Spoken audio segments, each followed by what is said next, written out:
and rightfully so. This alumnus of NIPS and University of Arts London is the creative director of Louis Philippe at Madura Gardens. Ladies and gentlemen, please put your hands together for Samrat So. By day, this IIMB alumnus is a professor at IIM Bangalore, but as a man who dons many hats, he has already published 2 books. His latest book, C, is already a bestseller. Ladies and gentlemen, I'd like to welcome Rakesh Kodwani. A common thread that binds all the dignitaries we have here today is that they chose outside the ordinary. In the words of one of my favorite authors, Kurt Vonnegut, he says, in life, we must continually keep jumping off cliffs and develop our own wings on the way down. On that note, I'd like to invite all the guests here to launch Sudipto's book officially and help him jump off the cliff.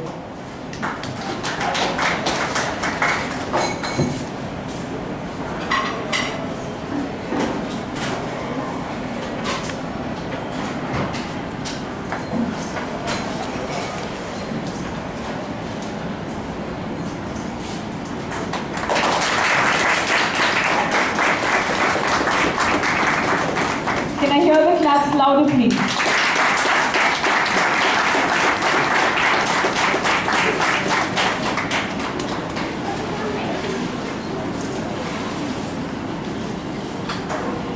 I'd now like to hand over to Rakesh.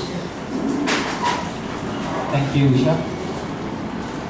So, thanks a lot for all of you to have come here. Thanks a lot, Samrat, Arun, and thank you, Sudipto, for giving us the opportunity. I will try and host the evening in probably getting out all the juicy answers that I'm sure our audience wants to know. You know, I met Sudipto a few months ago. You cannot say that he's a journalist. He can pass off still as a nerd, geeky guy. And the world that you come in, I've seen that. You work in Intel together, very boring companies, very boring people. The kind of VLSI coding you did is definitely not something that, see, people are already ashamed in the room, they're hiding themselves. I know how boring world that is. I'm from the same world. But I think when I met him and I started to read the book, the kind of things written in the book made me ask the fundamental question that how did somebody like you, who we all call an engineering, left-brained, logical, was able to write something so beautiful? I mean, why did this happen? How did you come across this book? And from VLSI writing to writing a book are 2 different worlds. So how did you go about doing it?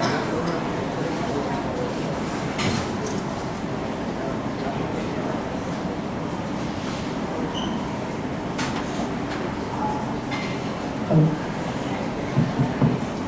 Hello. Hello. Is what you? Okay. Rakesh, first I somebody asked me, solicitation or something. I mean, this is something to do, and I give some things to read. And somebody asked me,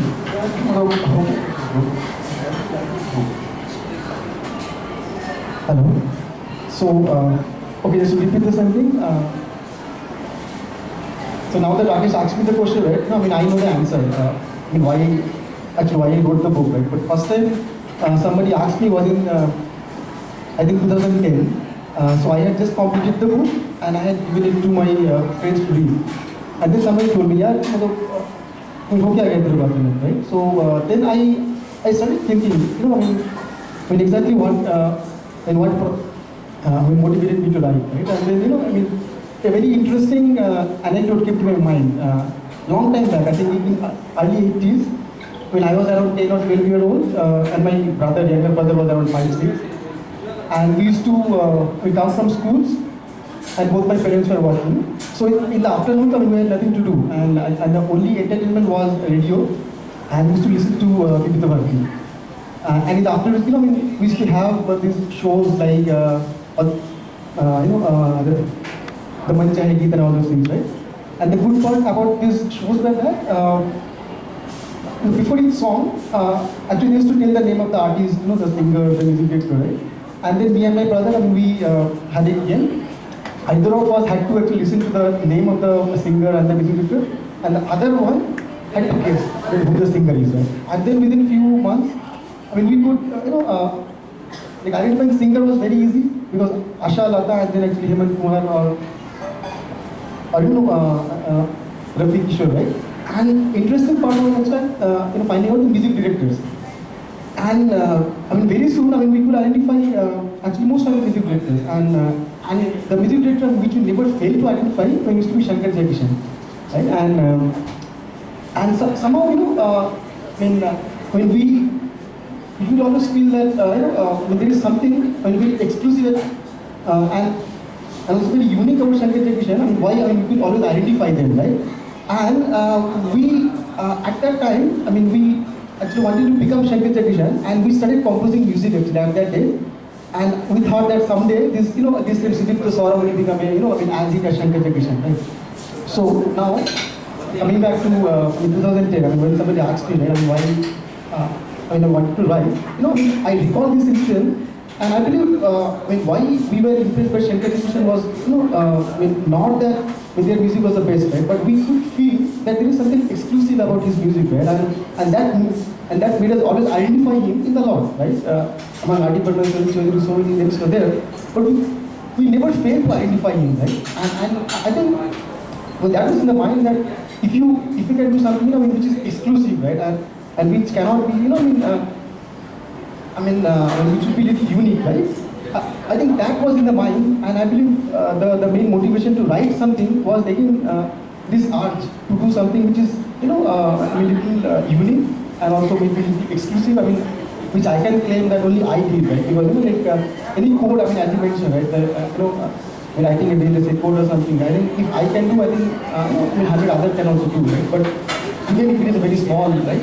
This book, at least when there is something exclusive about it that apart from me, I think nobody else could have written exactly this book with the same name and the same words, right? But I think the code or anything else and whatever I did in my life, I think anybody else could have also done, right? And they could have done it even better, right? And I'm sure that in software or hardware or in code, right? So I think the motivation was to do something which is exclusive, right? And I believe becoming Shankar Jayakishan was not possible. We realized that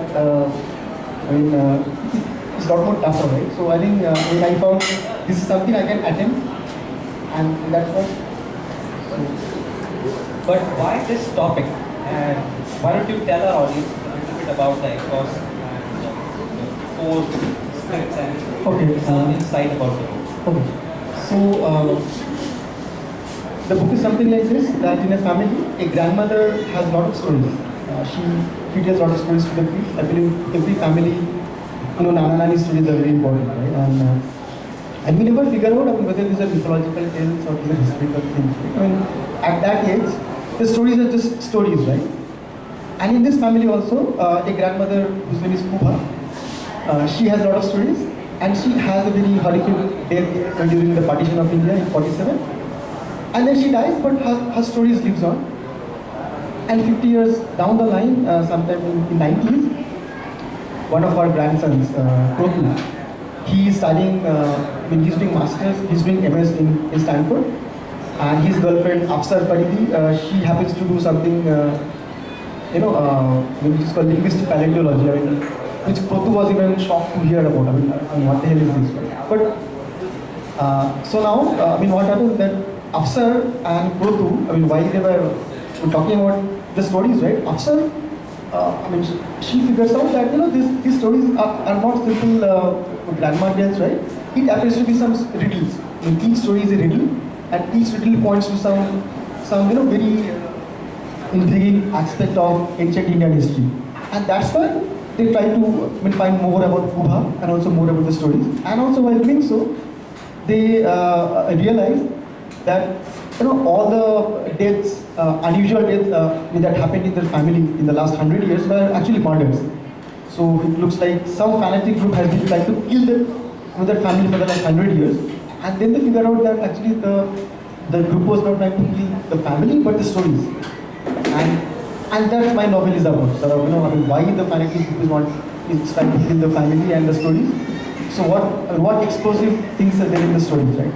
So now coming back to the point why I chose, this topic, right? So I think there are two aspects in the book. I mean, one is Bangladesh and one is this ancient Indian history. So Bangladesh, why it is there? Because our family moved from Bangladesh, and I grew up hearing a lot of horrid stories about the partition, right? Exactly what happened in the 60,000s, right? And one of my aunts, when she used to tell a lot of stories, and she used to repeat the same story again and again, and I used to wonder that sort of person, somebody who had lived Bangladesh for so long, right? She used to always refer to Bangladesh as her own country, and like in the Bangladeshi accent, which used to always tell, which means that is our country, right? And then in 80s, a person, who had to, escape from the country, after 30, 40 years, he used to always refer to, our country is that, Bangladesh, right? So that was there in my mind. And what is there, in a country where you have to leave everything, your family, your land, everything, but still, after 40 years, you still say, it's my country, right? So that's the reason Bangladesh, became very naturally. And ancient Indian history, I think, the credit goes to two people. I think Indiana Jones and Robert Langdon. So, I like Spielberg, and I believe, apart from E.T. and all those things, which you saw in 80s, I think the first, again, film which touched me a lot was Indiana Jones, right? And somehow it intrigued me a lot because he was dealing with some aspects of Christianity and some aspects of ancient, Roman history. But then, the way the history was told in the films or in the books, right? It was very interesting. Sort of, it had a thriller angle, right? And then Robert Langdon, I think, he crossed barriers, right? He spoke about Christianity and also about ancient Roman history in a way, which is very entertaining, and though it was a thriller, but backdrop was ancient Roman history. So I thought that Indian history is also equally old and and much more old, right? And there are a lot of things in Indian history which are so old that neither can anybody prove and nor can disprove it. If I say that my ancestor wrote Rig Veda, I think nobody can disprove me, right? Because there's no proof, right? And such things make sense for authors because I can exploit such things. And as an actor in history, actually they say that the non-existence of the proof is not the existence. When they say that if you don't have any proof of anything, that doesn't mean that that thing that exists, right? So the non-existence of the proof of something is not the proof of its non-existence, right? So I think I exploited that. There are a lot of things in our ancient Indian history which can neither be proved nor disproved, right? So that made me, a good premise to do. So Bangladesh, and I told them also this ancient Indian history. So these were the main aspects of this book. Okay, I'll now take the questions to Arun. Arun, you have written a book, The Shadow Throne, and your next to come out very soon. For an author, choosing a topic is also quite challenging. So what are your thoughts on the topic that Sudipto has chosen?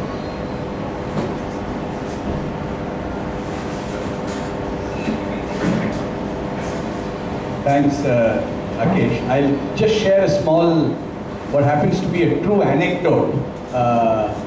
Just a few weeks ago, my sort of uncle, who retired as the director of IIT Madras, and me were having a big argument. So I said, see, you guys are producing very unidimensional types. So he was taking me up seriously on that. He said, that's not quite true. I said, can you name a single guy who's written a book of fiction? Do they understand history? And life has a way of hitting you in the head, because a few days later, Sudipto came to see me.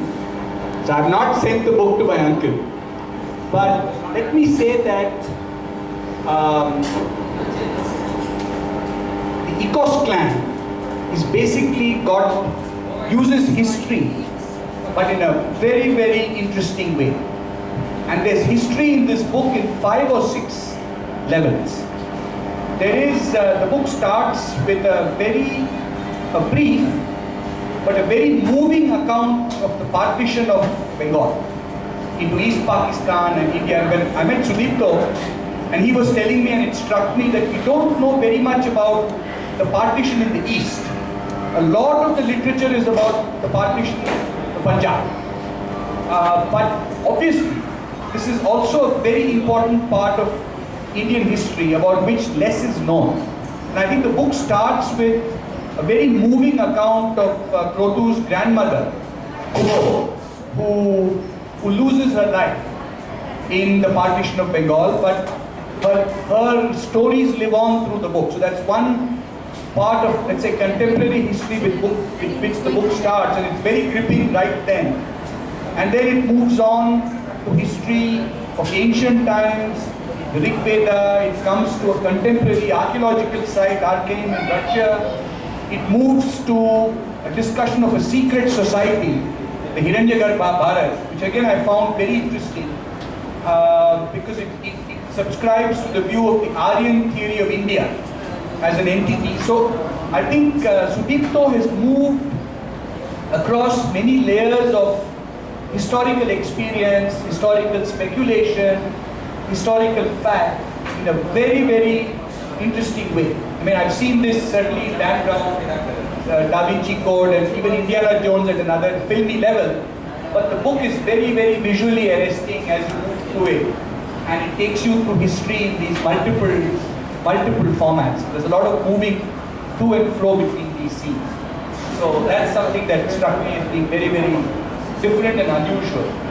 And and writing history would also be quite tough, right? Especially given the kind of educational background Sudipto has.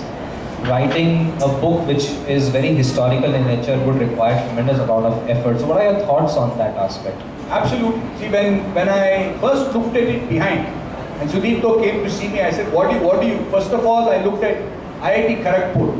That was a little bit of a first cross sign. Then I said, what do you do? He said, I design VLSI chips. I said, I'm unlikely to read the book. But then I said, no, let me take a look. And believe me, I told Sudipto, I wanted to read the book so that I talk about it knowledgeably. But I said, I read about maybe 100 pages, 120 pages, and I said, I'm not going to read it fast now. Because then it destroys the purpose of enjoying the book, because I'm beginning to really enjoy it. And I said, I don't want to kind of rush through it anymore. So the point I want to make is using history as a backdrop to write a work of fiction, in my view, is not that easy. Because you've got to have, it's much easier in a sense to write about a story set in contemporaneous society, if you will, using relationships that we understand. But using history to write a book means you have to have a feel for the history of it. And you have to like history, you have to love it, you have to connect with it. And I think that's happened in Ecos Clan. Sudipto, I think, I have to say this, it's come together really well. And I'm excited, when you read this, you want to read more. So really, history is very nicely woven into the book. Absolutely, and very vivid too. It's as if there's a movie playing at certain points of time, and then it switches back and forth between the partition times and then Stanford, and then keeps moving. That's brilliantly done. And I think there are crime scenes that happen in the book, right? There are the murders, the deaths of people that happen, and some of them have happened very early, like in the case of Krotu's grandmother. Some of them have happened before that, and some of them are happening as the book unravels. So there's this thread of crime and murder that's flowing through the historical sections of the book. So, keep the suspense really going. Absolutely. Samrat, what are your favorite parts of the Ecos clan?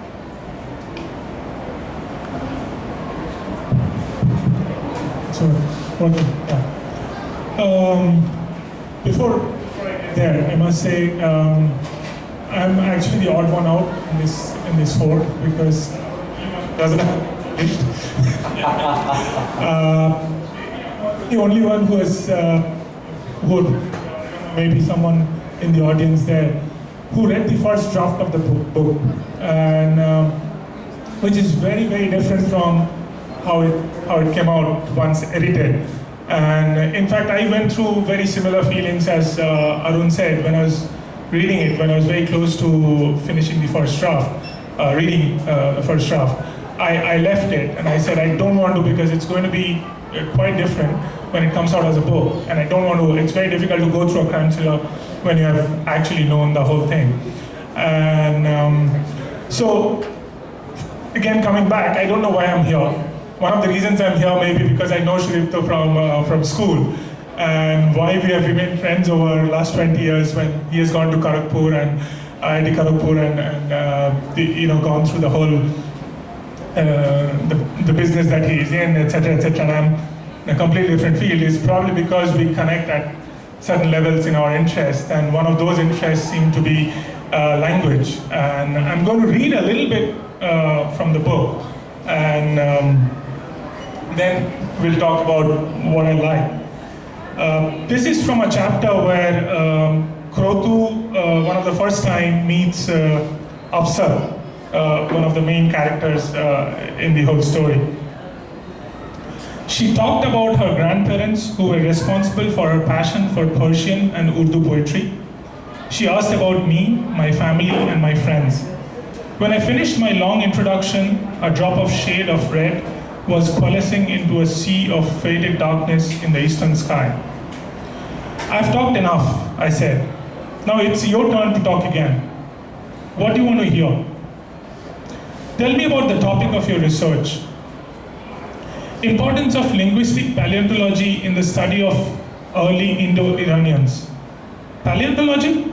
I thought you were a linguist, not a geologist. Yes, I'm indeed a linguist. I said linguistic paleontology, not just paleontology. Like paleontology, which is the study of fossils of plants and animals of prehistoric geological ages, linguistic paleontology is the study of protohistoric people, cultures, through linguistic fossils or cognate terms preserved in their languages. Linguistic fossils and cognates, pretty simple stuff, no? I joked. Can you say why a definition always contains so many undefined words and expressions? So, this linguistic paleontology is what I didn't know the term before I started talking to Sudeep. But he actually doesn't keep it as grey and hard in the book. He very eloquently goes on to explain it, and this is a theme that runs through the whole book. It's actually one of the instruments that he uses to unravel the clues. Sudipto, who is better than you to let us know a little more about what interested you in this whole linguistic paleontology? Okay. So I think, let me give a small example to explain what exactly linguistic paleontology is. So, let's take a simple Tamil word like Palli. So Palli in Tamil means village, right? And like Tiruchirappalli, and so there are a lot of place names in south, and Palli has been the suffix.